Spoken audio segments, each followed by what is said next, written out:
yang bukan habaib, bukan daripada Bani Alawi, menikahi Saripah yang darahnya bersambung dengan Nabi Muhammad SAW, sampai hari kiamat ibadahnya ditolak oleh Allah Subhanahu wa taala, terkecuali bisa mengembalikan keperawanan Saripah.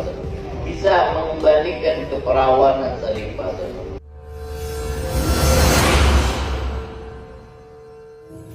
Assalamualaikum warahmatullahi wabarakatuh. Alhamdulillahirrabbilalamin. Allahumma sholli ala Muhammad wa ala Muhammad. Teman-teman Sapas dimanapun kalian berada, jumpa lagi dengan Sapas. Teman-teman, video cuplikan yang pertama tadi sengaja Sapas post untuk membuka video kali ini tentang seseorang yang mengatakan kalau kalian bukan Habib, bukan keturunan Nabi, tapi menikahi keturunan Nabi, maka ibadah kamu tidak akan diterima sampai hari kiamat. Wow.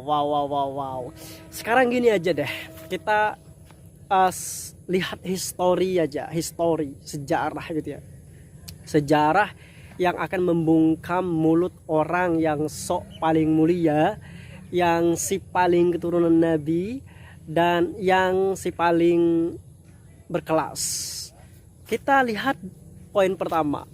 Poin pertama, benarkah jika bukan keturunan Nabi Shallallahu Alaihi Wasallam kemudian menikahi keturunan Nabi Shallallahu Alaihi Wasallam, maka ibadahnya akan ditolak sampai hari kiamat? Oke, kalau ibadah berarti pembahasannya luas nih teman-teman. Ibadah bisa sholatnya ditolak, umrohnya ditolak, hajinya ditolak, puasanya ditolak, apalagi bersedekahnya ditolak, infaknya ditolak. Berarti apapun yang berhubungan dengan ibadahnya itu ditolak sampai hari kiamat. Itu versi orang yang tadi, orang yang si paling keturunan Nabi gitu. Terus teman-teman yang diberikan Allah Subhanahu wa taala, kita lihat seperti itu. Benarkah demikian? Oke, sekarang saya pengen ngajak kalian berpikir biar kita enggak asal-asalan lah, atau ngomongnya nggak jelas. Kita berpikir pakai otak yang sinkron dengan sejarah Islam. Ali radhiyallahu an, sahabat Nabi Shallallahu Alaihi Wasallam, bukan keturunan Nabi Shallallahu Alaihi Wasallam. Lalu Rasul Shallallahu Alaihi Wasallam menikahkan anaknya bernama Fatimah kepada Ali radhiyallahu an. Nah, di sini kita bisa ambil ibrah, apakah benar Rasulullah akan memvalidasi perkataan orang tadi yang mengatakan kalau kamu bukan keturunan, enggak ada garis keturunan Nabi Muhammad SAW, kemudian menikahi keluarga Nabi SAW, maka kamu ibadahnya tidak akan diterima sampai hari kiamat. Apakah benar demikian? Masa Rasul SAW menikahkan Ali radhiyallahu an dengan Fatimah radhiyallahu anha dengan satu posisi yang diklaim oleh orang tadi bahwa ibadahnya tidak akan diterima sampai hari kiamat? Berarti Ali radhiyallahu an tidak diterima ibadahnya sampai hari kiamat karena menikahi keturunan Nabi Shallallahu Alaihi Wasallam. Masuk akal nggak sih? Enggak dong. Yang ada masuk jurang gitu, masuk jurang kesesatan berpikir maksudnya, teman-teman yang dimiliki Allah Subhanahu wa taala. Kemudian teman-teman, kalian tahu nggak sih istri Nabi Shallallahu Alaihi Wasallam? Istri Nabi Shallallahu Alaihi Wasallam siapa? Aisyah radhiyallahu anha. Tidak ada gadis keturunan Nabi, tidak ada gadis keturunan dengan Rasul Shallallahu Alaihi Wasallam menikah dengan Rasul Shallallahu Alaihi Wasallam. Katanya kalau menikah dengan keturunan Nabi Shallallahu Alaihi Wasallam, tapi kamu bukan dari keturunan Nabi Shallallahu Alaihi Wasallam, nanti ibadahnya nggak diterima.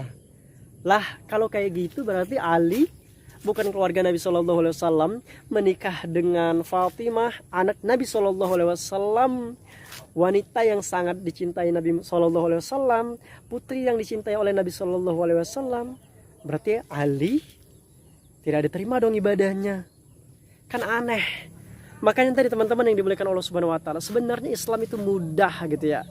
dan sinkronisasi atau rasional yang bisa kita pahami dari segala aspek, itu akan membuat hidup kita itu tuh lebih tercerahkan.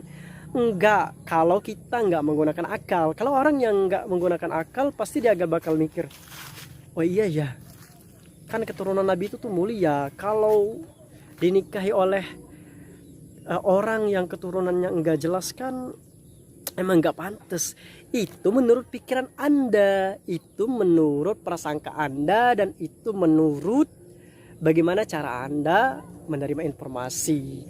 Lain lagi teman-teman yang dimuliakan Allah Subhanahu wa taala, kalau di Al-Qur'an di dalam surat Al-Ahzab itu ya, Allah Subhanahu wa taala memang melarang ya orang-orang menikahi istri Nabi sepeninggal Nabi. Jadi nanti itu kan Al-Qur'annya ayatnya kan turun pada Nabi.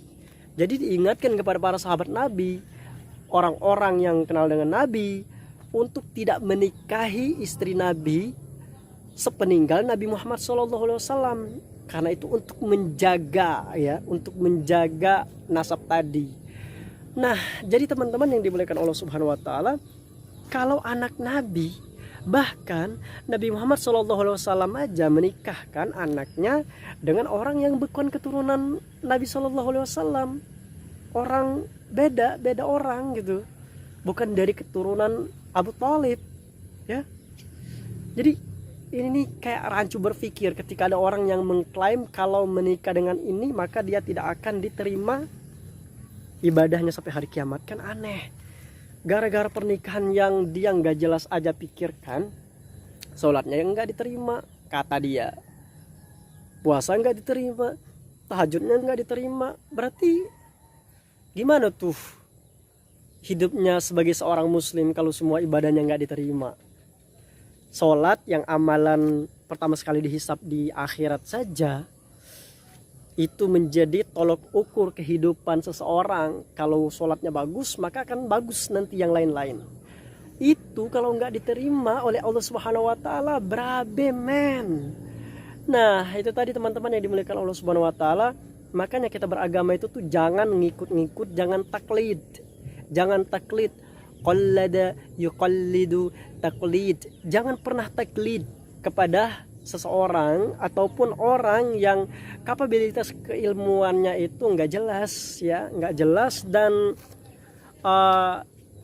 ketika diteliti perkataannya itu tidak valid atau tidak terverifikasi secara sejarah, tidak terverifikasi secara rasional, dan tidak terverifikasi secara dalil. Berarti kita harus tinggalkan orang-orang yang kayak gitu. Jadi teman-teman yang dimuliakan Allah Subhanahu wa taala, akhir-akhir ini banyak banget pendapat-pendapat atau fatwa atau perkataan-perkataan para habaib itu yang kadang membuat orang-orang itu jijai dengan para habaib. Gara-gara ini, gara-gara orang-orangnya itu seperti itu gitu. Makanya kata Syekh Muhammad Abduh ya mengatakan hujibal Islamu bi ahlihi. Islam itu tuh sebenarnya sempurna, indah. Orang yang bermuamalah dengan Islam itu tuh tenang, damai gitu. Tapi karena ada orang yang menutup kedamaian, keindahan dari Islam itu, jadi orang tuh kayak apaan sih gitu ya. Apaan sih kayak gitu teman-teman yang dimuliakan Allah Subhanahu wa taala. Selain dari ini yang katanya kalau menikahi keturunan Nabi maka ibadahnya nggak akan diterima. Selain yang ini juga ada tuh kemarin yang Habib bilang satu Habib yang paling bodoh itu setara dengan 70 kiai. Aduh, naudzubillah min dzalik ya. Berarti 70 kiai di Indonesia ini kalau di compare itu setara dengan Habib yang bodoh gitu katanya. Jadi kayak banyak perkataan yang nyeleneh, perkataan yang mengganggu telinga orang yang bersyariat, dan ini yang jadi korbannya adalah orang-orang awam, orang yang tidak tahu, yang taklidnya karena nggak tahu apa-apa itu jadinya menjadikan Islam itu kayak keturunan aja gitu ya, keturunan aja gitu yang dibahas. Nggak ada pembahasan tentang apa gitu yang bisa mendekatkan diri kepada Allah Subhanahu wa taala.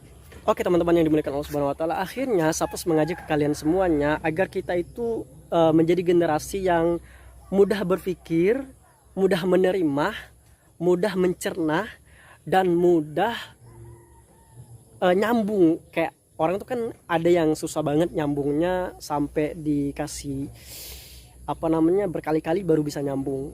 Harusnya kita itu adalah generasi yang ketika ada perkataan langsung nyambung kemana-mana itu, karena informasi yang ada di otak kita itu lebih banyak. Jadi pentingnya kita tuh untuk belajar banyak. Jadi ketika ada orang yang berkata seperti ini, kita langsung connect. Benarkah demikian? Berarti oh demikian. Oh iya, harusnya kayak gini nih.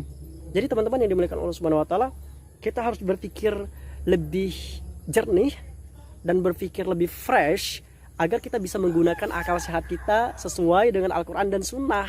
Jangan kita menggunakan akal sehat kita dinonaktifkan hanya karena kata taklid, hanya karena mengikuti dan melihat oh iya dia kan orang yang kayak gini, perkataannya bener deh, bener sekali perkataan, apa yang dikatakan itu bener. Jadi kita nggak bisa mengaktifkan akal sehat nanti kalau seperti itu. Semoga kita semuanya bisa berpikir dengan cerdas dan bisa mengaktifkan akal sehat kita, dan kita menjadi manusia yang benar-benar menggunakan akal gitu. Oke teman-teman, kita ketemu di video selanjutnya. Assalamualaikum warahmatullahi wabarakatuh. Teman-teman, jangan lupa dukung channel ini dengan cara subscribe dan nyalakan notifikasi. Terima kasih. Dumtum bi khair.